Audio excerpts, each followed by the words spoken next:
Hai Sobat Milenial dan Gen Z, apa kabarnya? Semoga kalian selalu sehat. Ketemu lagi dengan saya di program Real Talk with Uni Lubis.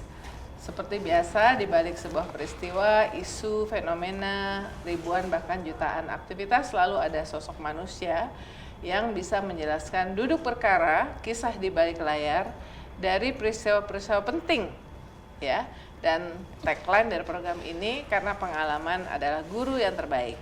Dan kali ini saya kedatangan tamu istimewa. Tamu ini bertugas 74 hari di Gaza sebagai relawan bidan, tapi sebetulnya punya kemampuan juga sebagai perawat bedah ortopedik. Kita sambut bidan Ita Muswita. Ya. Assalamualaikum. Waalaikumsalam warahmatullahi wabarakatuh. Terima kasih ya. Ya. Ini terakhir balik kapan nih? Kan aku baca berangkat ke Gaza 18 Maret. Iya, masuk ke Gaza. Masuk ke Gaza. Ya. Oh, jadi berangkat dari sininya? 2 minggu sebelumnya, karena tunggu di waiting list di Kairo. Kairo. Iya. Oh, waktu berangkatnya di Kairo. Kairo. Jadi kembalinya kapan tuh? 74 hari. Jadi 74 hari dari 18 Maret ya? Iya. Kira-kira berapa? 3 minggu yang lalu ya? Enggak. 1 bulan yang lalu. 1 bulan yang lalu ya? 1 bulan. Iya, ya? 1 bulan yang lalu. Oke, mungkin aku mau mulai dengan Mbak Ita tuh, kenapa kok terus memilih bidang kesehatan ya? Iya. Awal mulainya dari bidan dulu atau yang perawat di bedah Perawat dulu. ortopedi? Oke, gimana perawat dulu. ceritanya? Kenapa milih itu? Saya ikut pendidikan perawat, kemudian saya lanjut pendidikan bidan. Di perawat ini saya masuk dalam perawat bedah ortopedi. Nah, kemudian ada kesempatan melanjutkan sekolah, saya ambil sekolah bidan, tapi saya nggak pernah praktek sebenarnya sebagai seorang bidan. Oh gitu? Nggak pernah. Oh, jadi tapi sebelumnya hanya untuk misi-misi asal aja. untuk misi, Kalau oke. pada saat misi saya melakukan tindakan kebidanan pada saat misi. Pekerjaan sendiri saya sebenarnya di kamar bedah. Nah, Mbak Ita ini adalah relawan dari Mercy. Mercy ini adalah organisasi sosial nirlaba yang selalu turun langsung ya dalam setiap krisis kemanusiaan ya. Krisis kemanusiaan itu kan bisa bencana, bisa perang, konflik. Jadi semua krisis kemanusiaan itu selalu relawan Mercy Indonesia yang didirikan almarhum Dr. Jose Rizal itu pendiri ya. Iya. Jurnalis itu adalah pendiri. Saya kebetulan kenal dengan Dr. Jose Rizal, jurnalis. Ketemunya pertama kali waktu tsunami. Itu kita baru kenal namanya Mercy itu pada saat tsunami di Aceh Desember 2024. Ya, kemudian 2004, Mercy ya. terlibat di mana. Nah, jadi dari segi pendidikannya di Jakarta ya, sekolah di Pendidikan Jakarta, Jakarta, asli iya. dari Sumatera Barat. Orang tua ya. Orang tua Sumatera Barat. Iya. Tapi kenapa Mbak Ita kok milih untuk jadi perawat atau di bidang medis ini? Sebenarnya kalau memilih saya juga kurang tahu ya. Waktu kita tamat sekolah dianjurkan gini saya ikut-ikut aja. Dulu tuh sempat kepikir saya di SMA saya mau kuliah. Tapi kadarullah jalan hidup memang kita nggak pernah pikir ya mau jadi apa. Tapi di kemudian hari saya baru pikir ini rupanya jalan yang udah Allah takdirkan sehingga saya bisa jihad profesi di bidang kesehatan. Kalau di Mercy kan sebutnya jihad profesi. Jihad profesi. Iya. Nah, terus kemudian bergabung di Mercy kapan? Tahun 2006, ketika gempa Bantul. Oh, gempa Bantul. Oh, iya, Iya, gempa Bantul. Oke. sejak Nah, itu. jadi sekarang udah cukup lama juga ya. Udah ya. Udah berapa penugasan? Sekarang posisinya di Mercy sebagai kepala divisi bantuan logistik. Bantuan dan logistik. Iya. Jadi termasuk yang paling sibuk dong ya kalau lagi ada Kalau ada krisis. ya kalau ada bantuan bencana, ya divisi saya termasuk yang sibuk. Nah, penugasan di berbagai daerah di krisis itu sudah di mana aja? Di Indonesia ya hampir semuanya. Kemudian di beberapa negara juga. Misalnya? Topan Haiyan di Filipina, kemudian di Pakistan tahun 2010, kemudian saya ikut terlibat dalam GMJ Global March Yerusalem ke 5 negara dalam program kampanye pembebasan Palestina. Kemudian gempa di Turki, di Suriah. Terus jadi pernah ke Suriah juga? Pernah masuk. Oh. Iya. kemudian ke Afghanistan sebulan, habis itu yang terakhir ini ke Gaza. Dan alhamdulillah, apa pengalaman sebelum Gaza? Nanti kita akan banyak ngomong soal Gaza, dari yang sampai di Filipina, Turki, kemudian Afghanistan. Itu tingkat kebahayaannya yang paling bahaya di mana kalau untuk fisik dari relawan seperti Mbak Ita? Tingkat kebahayaannya yang awal dalam pemikiran saya Suriah. Suriah, nah masuk Suriah. Masuk Suriah itu gimana? Kapan itu? Tahun berapa ya? Gempa Turki itu saya lupa, 2 tahun apa 1 tahun yang lalu lah lupa. Karena itu pengalaman saya masuk ke daerah yang habis perang, kena bencana juga. Yang kita pikirkan itu proses masuk ke suatu negara. Bagaimana checkpoint? Masuknya dari mana? Karena kita kan Mercy masuk ke suatu negara itu harus legal. Saat itu ke Suriah kami dapat link dari salah satu petinggi di sana yang akhirnya kita bisa masuk lah, intinya kita bisa masuk ke Suriah. Berkoordinasi juga dengan Kemenlu dan akhirnya berkoordinasi juga dengan kedubes kita di sana, gitu. Itu pengalaman yang membuat gila, masuk ke daerah perang, mantan daerah perang. Ketika saya masuk, melihat kondisi Suriah sudah habis perang, kena gempa pula, bisa dibayangkan tuh kayak gitu. Seiring kemudian masuk ke Afghanistan dengan checkpoint yang ribet tanda kutip, nggak seberat ketika saya masuk Suriah. Jadi saya jalanin aja tuh alurnya, karena udah ngalamin. Nah, ketika masuk ke yang terakhir ke Gaza, karena ada 2 pengalaman, saya lebih tenang, relatif lebih tenang ketika masuk. Lebih percaya diri. Lebih percaya diri. Ya. Pernah ngalamin yang hampir jadi korban apa atau gimana di tengah di sebuah tempat yang baru saja konflik perang seperti di Suriah, ngalamin nggak? Misalnya jalan malam atau apa gitu? Kalau di Suriah nggak aman, ya sejauh itu aman. Karena kita juga bekerja sama dengan teman-teman pelajar Suriah. Jadi di rumah sakit atau di tenda? Enggak, tenda. Daerah gempa. Daerah gempa, iya. Oke.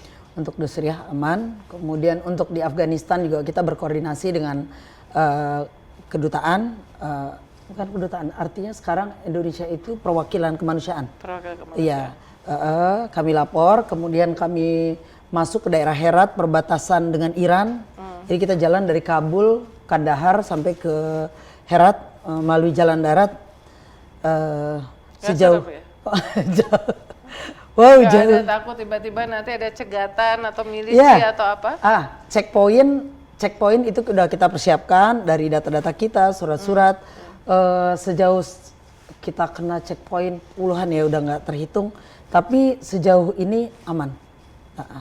Apakah karena Indonesia, posisi sebagai orang Indonesia, relawan Indonesia? Bisa jadi nih, bisa jadi. Iya, karena kami nggak ngelepas jaket ini.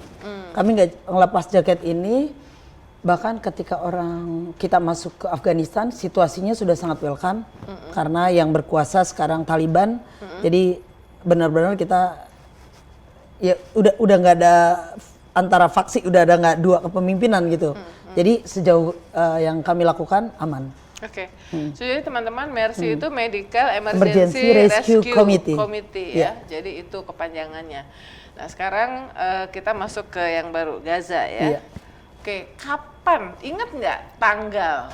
Kapan Mbak Ita itu dapat penugasan ke Gaza dan gimana ceritanya? Siapa yang menyampaikan? Oke. Malam itu saya ingat tuh hari Sabtu. Hari Sabtu telepon dari Mercy habis Isya lah ya. Berapa lama sebelum tanggal 18? Ya kan itu kan di 2 minggu. 2 minggu berarti. 2 minggu di Kairo. Jadi sebelumnya. Iya. Selasa saya berangkat kan, Sabtu saya dapat penugasan, Kak kita butuh 1 orang lagi. Saya bilang bersedia nggak? Kalau dibutuhkan saya bersedia. Tapi kita berangkat Selasa, oke nggak apa-apa. Tapi urusan visa apa segala macam? Urus sama Mercy kan, urus. Cepet ya berarti cepet ya. Kemudian hari Sabtu saya dihubungi, Selasa pagi jam 9 saya hubungi keluarga di grup. Saya minta izin, saya berangkat. Ya kakak-kakak saya, adik-adik saya oke. Kemudian Selasa sore kita berangkat ke Kairo. Seminggu setelah itu kita melalui WHO. Kita melalui WHO, Mercy, IMT, Mercy Indonesia melalui WHO. Kemudian udah dapat declare nih. Mercy akan masuk seminggu setelah kita di Kairo. Besok pagi kita akan berangkat, malam ini dibilang, oke kalian di cancel semuanya, tunggu seminggu lagi. Akhirnya nunggu lagi seminggu, jadi 2 minggu Cairo, total. ya? Iya di total di Kairo 2 minggu. Baru setelah 2 minggu di Kairo kita bisa masuk Gaza lewat Rafah. Lewat Rafah. Rafah, iya. Itu berapa orang yang bareng sama Mbak Ita? Saat kami IMT gelombang 1, tim 1, 11 orang. Jadi ini tim yang pertama kali dari Mercy yang dideploy untuk konflik di Gaza. Iya, setelah ini ya, setelah 7 Oktober ya. Setelah 7 Oktober Iya. 2023. Iya. Oke. 11 orang. Nggak deg-degan tuh. Oh tadi dibilang katanya udah ada pengalaman ya. Jadi orang Tapi nanya, kan ini serem karena berhadapan dengan Israel. ya satu itu, kemudian karena kita juga di bawah UN, WHO, jadi relatif gini deh, kan nggak kita sendiri, konvoy itu kan banyak beberapa NGO dari seluruh negara, jadi relatif lebih terkoordinasi gitu untuk masuk ke dalam Gaza. Gitu. Dan kalau misalnya berangkat kayak gitu tuh Mbak, apa yang harus dibawa untuk pribadi seorang relawan kalau turun ke daerah konflik misi gitu? Ya jelasin data-data lah ya, data Mercy itu udah ada, data-data kita semuanya udah, pakaian pribadi secukupnya. Kemudian karena itu masih musim dingin, waktu itu kan masih Ramadan, masih musim dingin, pakaian dingin semua disiapkan Mercy. Mulai dari long john semuanya atribut disiapkan Mercy. Jadi kita nggak boleh bawa baju terlalu banyak karena kita diberi jatah untuk keperluan pribadi 20 kilo. 20 kilo aja? Iya, kalau untuk makanan siap saji semuanya disiapkan Mercy. Jadi kita cuma bawa itu aja. Jadi 11 orang itu dari Mercy yang benar-benar punya kemampuan medis ada berapa? 10. 10. Iya. Yang satu orang logistik. Logistik. Oh ya, 10, 9. 1 orang lion officer, 1 orang logistik. Saya dengar bawa 40 koper ya. Iya, 40 koper itu bantuan. Gede, bantuan ya. Kalau untuk carrier kita masing-masing beda, satu carrier. Oke. 40 koper itu kenapa harus 40 koper? Kami membawa sumbangan donasi dari umat, dari masyarakat Indonesia. Di situ ada instrumen, ada implan untuk kasus patah tulang, kemudian obat-obatan. Itu luar biasa banyaknya. Ya tahu loh, kayak kita pindah kayak semacam kamar bedah kecil lah ya yang kita siapkan. Logistiknya, kemudian logistik tim juga, makanan siap saji. Setiap kita berangkat ke suatu negara, Mercy menyiapkan itu.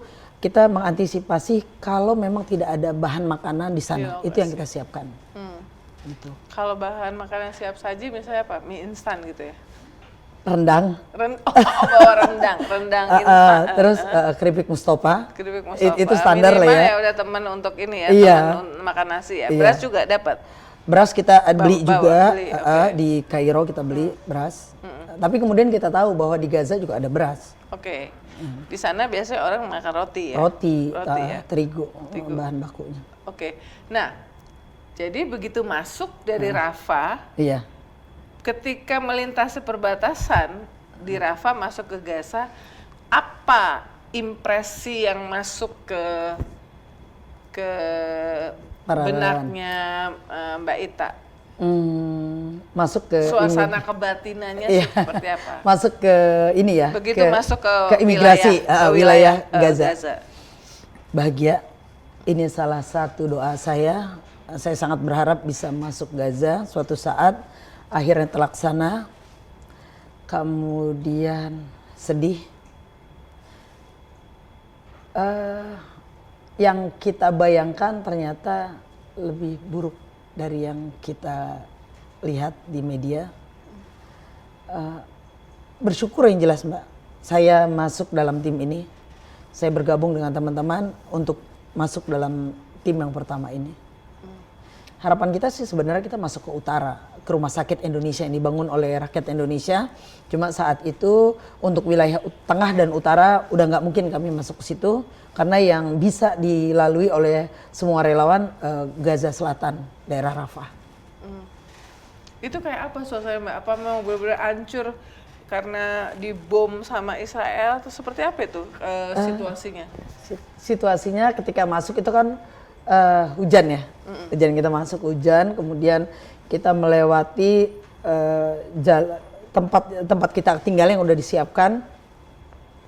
Sepanjang jalan nggak ada lampu kecuali lampu mobil kita, kemudian bangunan-bangunan yang nggak bisa kita lihat bangunan utuh. Kalau bangunan tinggi mungkin kalau misalnya berapa lantai cuma tinggal satu lantai itu pun sudah ambruk gitu. Ya kayak gitu, kemudian kabel-kabel di mana-mana. Ya kami pun sangat hati-hati, terutama mobil sangat hati-hati cari jalan sehingga kita sampai ke tempat penginapan kita yang pertama. Emang ada penginapan di sana? Jadi kami disiapkan oleh MOH ke Rumah Sakit Lapangan Indonesia. Itu didirikan oleh salah satu NGO di Indonesia, KNRP. Nah, kami dapat satu kamar di situ, satu kamar ya setengah ini, kemudian di ujung untuk wanita, sisanya teman-teman relawan laki-laki di lantai 3. Nggak selama 74 hari di sana itu terus di situ tinggalnya? Enggak, di situ hanya sementara. Ketika terjadi penggempuran di sekitar rumah sakit lapangan itu, kami pindah lagi ke lokasi lagi, lebih ke selatan lagi, daerahnya nama Musabeh. Kemudian di Musabeh,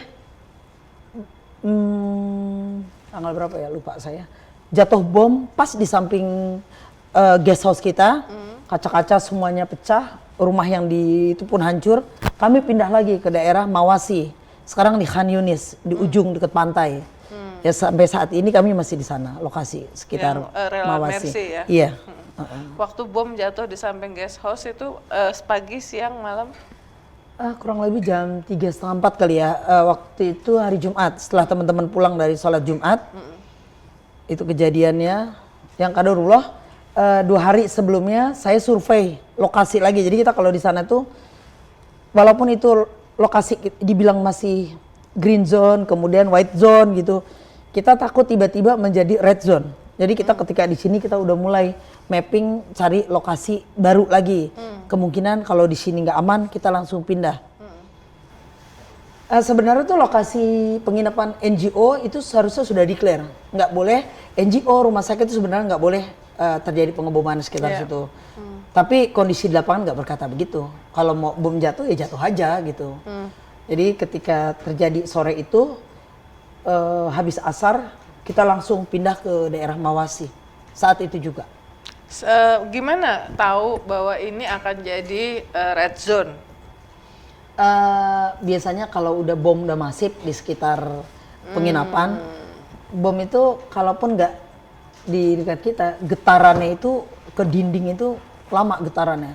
Nah itu kita udah tahu, udah masif dari malam sampai pagi. Senjata dari, kan ada beda ya antara tembakan bom dengan tembakan dari panser itu ada beda. Sampai akhirnya kita udah bisa ngebedain ini panser nih, ini kontak senjata deket nih gitu. Tapi memang semua NGO kita relawan itu nggak boleh keluar. Ketika terjadi kontak senjata kita nggak boleh keluar. Tapi kita tahu itu deket dari guest house kita. Nah, kemudian pindah. Sebetulnya paling lama Mbak Ita dan tim Mercy itu ada di mana tuh? Yang paling lama sekarang di rumah Mawasi. Sakit mana? Dinasnya. Dinasnya. Oh iya. Tim pertama kita dibagi 3. Ada di Rumah Sakit An-Najjar. Kemudian saya sendiri di Rumah Sakit Emirati. Rumah sakit itu rumah sakit rujukan terbesar persalinan. Karena di wilayah Gaza Tengah dan Utara kan waktu tutup, jadi selatan itu rumah sakit rujukannya.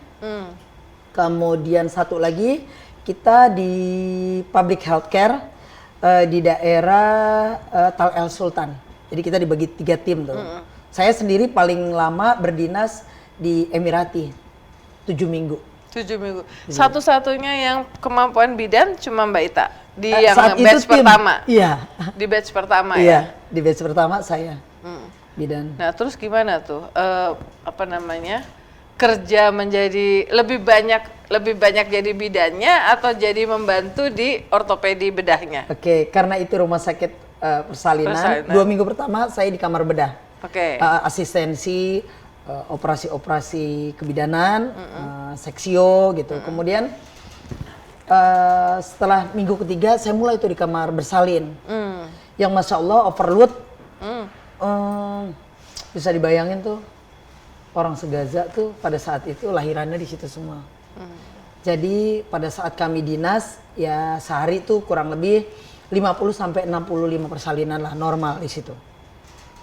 Ada 5 kamar persalinan, 8 tempat rawat. Nah biasanya ibu dengan persalinan normal itu cuma dikasih waktu 2 jam. 2 jam langsung kembali ke tenda. Langsung melahirkan kembali ke tenda. Kembali gitu. ke tenda. Supaya karena ngantri Iya, lama. karena ngantri. Pasien sebelum pembukaan 5 kalau nggak ada pecah ketuban, tunggu jalan melakukan itu di luar kamar persalinan.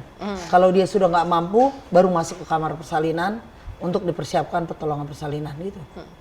Kan itu mereka udah hidup lama susah ya. Gimana situasi ibu-ibu di sana dari segi kondisi apa ya, badan apa segala macam? Gimana? Mungkin ada yang teringat banget oleh Mbak Ita. Mereka tuh gini, ketika mereka datang ke persalinan ya sama lah semua ibu-ibu sedunia pasti kesakitan datang. Cuma yang pertama saya lihat tenaga kesehatan lokal dulu dalam menerima ibu-ibu, mereka penuh apa ya, karena dalam sama-sama susah kali ya. Jadi dan di sana itu dalam melahirkan suami nggak boleh mendampingi. Jadi kami tenaga kesehatan sekaligus keluarga dia juga menjadi keluarga dia, menjadi penolong. Jadi benar-benar ibu harus kita buat nyaman. Ibu-ibu itu trust penuh ke tenaga penolong sehingga kita berharap persalinan itu lancar. Ibu-ibu di Gaza hampir saya bilang no complain. No complain. No complain. Udah pasrah ya? Udah. Ikhlas lah semuanya dengan situasi ya? Iya. Dia tahu tenaga penolong pun orang yang kerja 24 jam, biasanya di sana shiftnya 24 jam, nanti besok kemudian libur 2 hari, kerja lagi 24 jam gitu. Dan kami mengisi kekosongan, bukan kekosongan, membantu meringankan mereka di pagi hari. Karena kita NGO hanya boleh dinas itu pagi hari. Malam udah nggak boleh keluar lagi dari guest house. Dari guest house. Iya. Jadi yang bertugas di rumah sakit dari malam ke paginya adalah tenaga lokal. Iya, di tenaga lokal. Seberapa besar itu rumah sakit Persalinan Emirati itu? Emirati itu kalau di sini di Jakarta ya kurang lebih rumah sakit tipe C kali ya, dengan tempat perawatan. Iya, dengan tempat perawatan. Nggak terlalu besar, cuma karena loadnya banyak jadi kayak puskesmas yang besar gitu. Jadi ibu-ibu yang hamil mendaftarkan ke poliklinik semuanya diurus sendiri. Kemudian di sekitar rumah sakit, tenda-tenda, anak-anak kecil mencari air, situasinya crowded. Jadi saya udah terbiasa. Mereka kan kalau ngeliat orang asing nanya, mereka tuh egaliter gitu loh. Jadi kalau anak kecil manggil, "Hei, siapa nama kamu?" gitu kan ya. Saya kenalkan Ita ya, nanti semuanya tahu nama saya Ita. Ita gitu. Nggak pakai madam, nggak ada ya. Di sana tuh nggak ada. Okay. Anak kecil ke orang tua kalau dia kenal nama panggil aja nama gitu.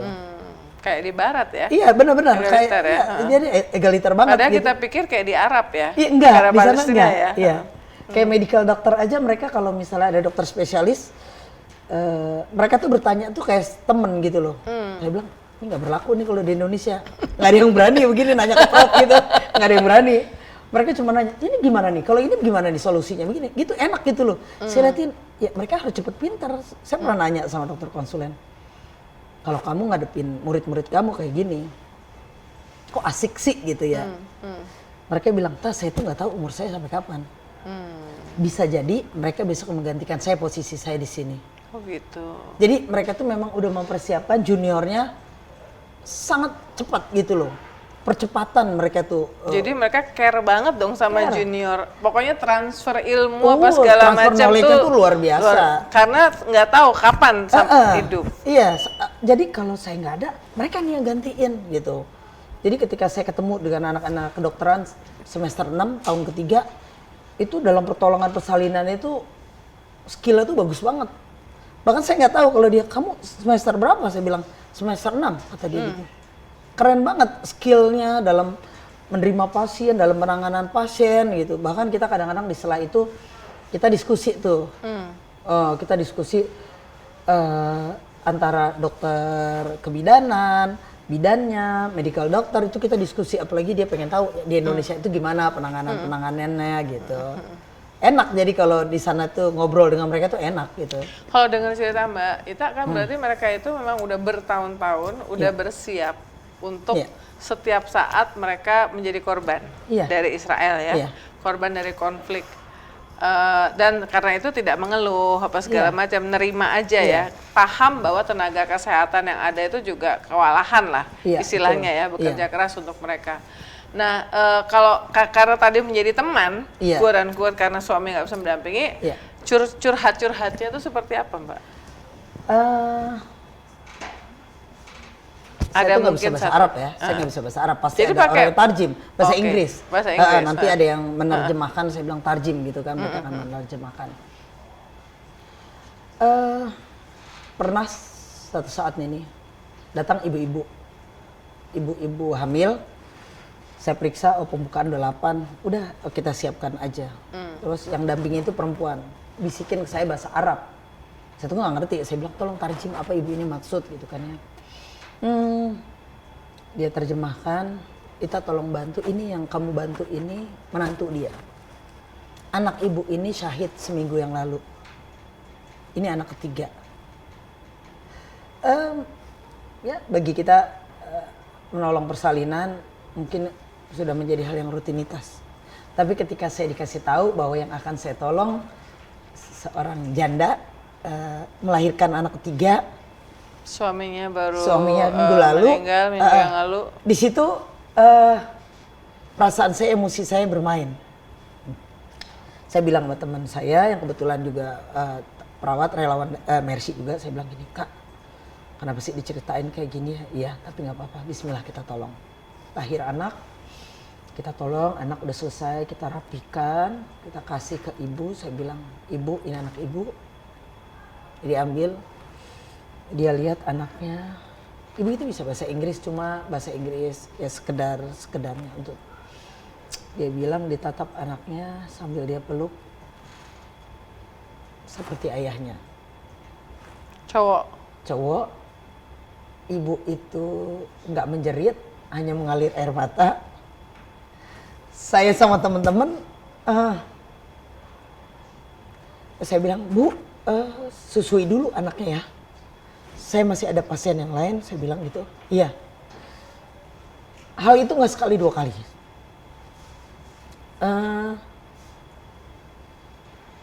Mereka itu seperti memang udah siap dengan segala kondisi.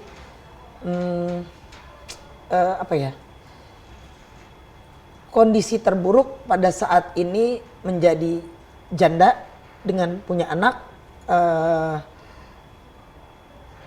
Tinggal di tenda, kemudian, maaf, terima kasih.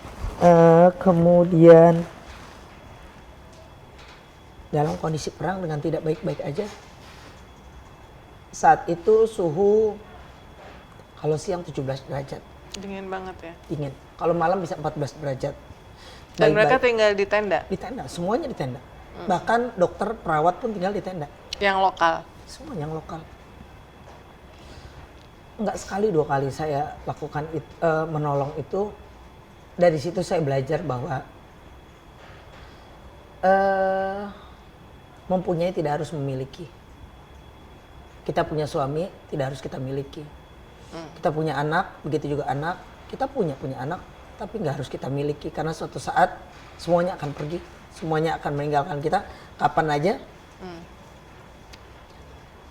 sampai suatu saat saya lihat dokter di situ, anaknya kena bom, meninggal umur 10 tahun. Hari ini kena, besok sudah berdinas. Saya bilang, Dokter Ahmad Syatat kok cepet banget masuknya. Kemarin anak ke beliau, nggak ada waktu kita berduka. Siapa tahu kita berduka ini, kita juga yang di ini. Terus berjalan. Situ saya lihat, kita belum sampai pada taraf itu. Untuk penerimaan ya total, saya juga Ikhlas ya, keikhlasan saya itu belum sampai pada tahap itu. Di situ saya banyak belajar bahwa oh ya, yang ketika ini akhirnya kita sedang diskusi nih sama teman-teman. Jangan pernah marah dengan pasangan kita. Siapa tahu kalau kita marah itu adalah saat terakhir kita ketemu dia. Dengan anak kita pun begitu, karena itu cuma amanah yang suatu saat ya Tuhan bisa ambil kapan aja.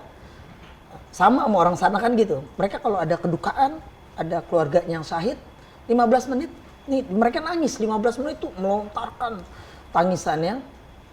Habis itu, alhamdulillah. Saya bahkan sampai bilang, alhamdulillah kalian untuk kematian keluarganya. Alhamdulillah mereka berakhir dengan baik. Kita yang belum tentu. Itu tamparan juga sih. Kalau saya sih, saya merasa tamparan ya, karena kita terlalu pede akan hidup gitu loh.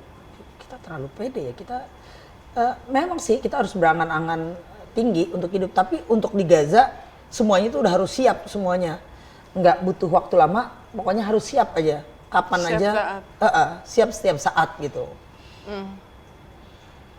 Ya, seperti itu.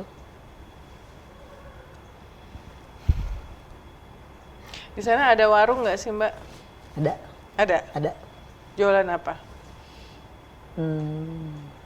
Jualan roti yang mereka buat, sisa-sisa bantuan makanan kaleng yang kadang mungkin mereka jenuh. Kadang dalam satu ini ada 10 makanan kaleng, ada candy. Candy itu permen. Permen. Kemudian kopi yang ada di sana Nescafe. Walaupun kita boikot, tapi yang ada masuk di Gaza cuma itu mereknya. Menarik. Mereka tuh nawarin saya itu Nescafe, saya bilang no. Saya boikot udah lama semenjak kejadian kalian. Kita nggak ada pilihan. Oke, tapi saya nggak minum ini. Saya bilang saya kopi kalian aja, kopi pahit yang pakai kapolaga itu. Saya bilang itu. Nggak ada pilihan mereka, kopi Arab ya. Nggak ada pilihan. Jadi mereka selama di tenda itu sehari-hari warga di Gaza itu kalau yang di sekitarnya Mbak Ita itu ngapain aja mereka? Anak kecil pagi-pagi itu rutinitas antri air. Yang kerja di rumah sakit, kerja rumah sakit. Jurnalis ada di depan rumah sakit. Yang jadi sopir pedati, dokar. Pakai kuda ya. Iya. Karena kita mikir gini, kita kan hidup di zaman yang kayak gini gitu loh. Masih ada ya kita temuin. Saya bilang gini, gila ya kayak seperti lorong waktu. Saya masuk ke sana, masih ada keledai, karena emang saat itu transportasi yang paling aman tuh itu karena nggak butuh bensin. Tapi ada kesulitannya di kemudian hari, pakan ternak habis. Tinggal yang kita lihat di kemudian hari, beberapa bulan kemudian saya lihat keledai mati di pinggir jalan, kuda mati. Ya akhirnya memang kita butuh bensin. Perbatasan ditutup. Akhirnya bensin dicampur dengan minyak kelapa, minyak sayur, bukan minyak kelapa ya, minyak sayur. Karena mereka pakai ini, biji matahari, bunga biji matahari. Dicampur sehingga mobil bisa jalan. Kalau lokasi guest house-nya Mbak Ita dan teman-teman relawan dekat sama rumah sakit, jadi bisa jalan kaki atau gimana? Enggak, 20 menit. Oh jauh juga ya? Iya jauh. Padahal nggak macet kan? Enggak macet. Nggak macet. Tapi naik mobil 20 menit. Iya, kita kan harus jauh. Gini. Kita zona kita itu, kita harus laporkan bahwa kita guest house di sini, nanti declare mereka bahwa zona kalian hijau. Jadi baru kita boleh tempatin. Kita kasih bendera merah putih di atas guest house kita sama bendera Mercy. Kan karena pantauan udara drone kan 24 jam. Ya mereka kan punya satelit ya. Punya satelit. Jadi tahu banget ya? Tahu banget. Harusnya tahu banget. Harusnya guest house kita nggak boleh ada ledakan. Semua NGO yang sudah declare bahwa daerahnya green zone harusnya nggak boleh, tapi kenyataannya nggak juga. Takut, jadi Mbak Ita tuh kalau udah, apalagi udah terakhir yang Gaza ini, waktu di situ tuh masih ada perasaan takut. Ibaratnya takut loh, takut mati, takut kena bom apa segala macam. Kan wajar ya, manusiawi dong. Manusiawi sih kalau takut. Tapi gini ya, teman-teman tuh juga bilang, takut nggak sih? Ya gimana ya? Mau bilang takut ya itu bisa. Buktinya teman saya itu relawan Mercy berkali-kali bolak-balik masih hidup sampai sekarang. Jadi kalau saya pikir kalau memang belum saatnya, ya udah belum saatnya. Toh kalau memang udah saatnya, ya udah mau bilang apa lagi gitu. Toh kita juga nggak mencari mati kok ke sana. Pure kemanusiaan. Kalau memang takdir kita ditakdirkan mati di sana, keluarga juga udah ikhlas, kami juga udah siap. Ya udah, semudah itulah. Nggak terlalu ketakutan yang gimana gitu, enggak, insya Allah. Gaza yang paling berat atau lebih berat yang sebelumnya, Suriah? Gaza ya? Gaza berat, nggak ada tempat, kalau kita bilang apakah ada tempat yang aman, kalau untuk Gaza nggak ada tempat yang aman di Gaza. Walaupun kita udah declare bahwa kita di green area, bukannya nggak mungkin itu pun kena bom. Sinyal handphone ada? Sinyal handphone di guest house ada, cuma sinyalnya naik turun. Jadi kalau kita video call nggak bisa, kalau voice note bisa, WA bisa. Itu kalau malam nggak bisa.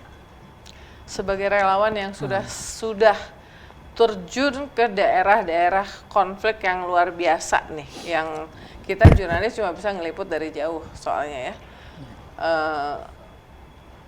Dari semua pengalaman itu terakhir Gaza, apa pesan dari Mbak Ita untuk orang-orang relawan-relawan muda, NGO yang ingin juga berkontribusi ke tempat-tempat seperti itu? Iya.